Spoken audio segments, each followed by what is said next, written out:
জাতীয় কৃষক দিবস উপলক্ষে দক্ষিণ চব্বিশ পরগনার নিমপিট কৃষি বিজ্ঞান কেন্দ্রে বিশেষ অনুষ্ঠানের আয়োজন করা হয়।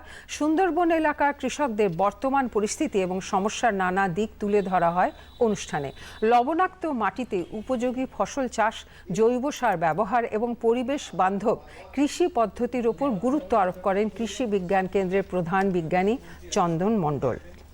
বক্তব্য শুনবো এবং সেক্ষেত্রেও বক্তব্য একই এবং তার সাথে সাথে আমাদের কৃষি বিজ্ঞান কেন্দ্র 1979 সাল থেকে দক্ষিণ চব্বিশ পরগনা জেলার উন্নতিকল্পে মূলত সুন্দরবনের যে নোনা মাটি, প্রতিকূল পরিবেশ, বৃষ্টি নেই, প্রচুর বৃষ্টি, জল নিকাশি ব্যবস্থা নেই ভালো, সেই রকম একটা পরিস্থিতি যেখানে মাটিতে জল দাঁড়িয়ে যায় এবং এখন ধান কাটা হচ্ছে তবুও ধান জমি কাদা, এই রকমের একটা পরিস্থিতিতে কাজ করে আসছে এবং আমরা সহযোগী ফসল হিসেবে বিভিন্ন রকমের ফসল নিয়ে এসেছি আমাদের এই সুন্দরবন অঞ্চলে।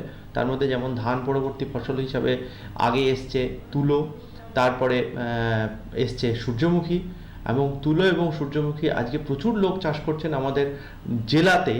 এই মুহূর্তে প্রায় 1000 থেকে 2000 বিঘে জায়গার উপরে তুলো চাষ হচ্ছে এবং এই সমস্ত ফার্মারদের যে তুলো উৎপাদন হয় সেগুলো cotton corporation of India directly এখানে বসে কিনে নিয়ে যাচ্ছেন।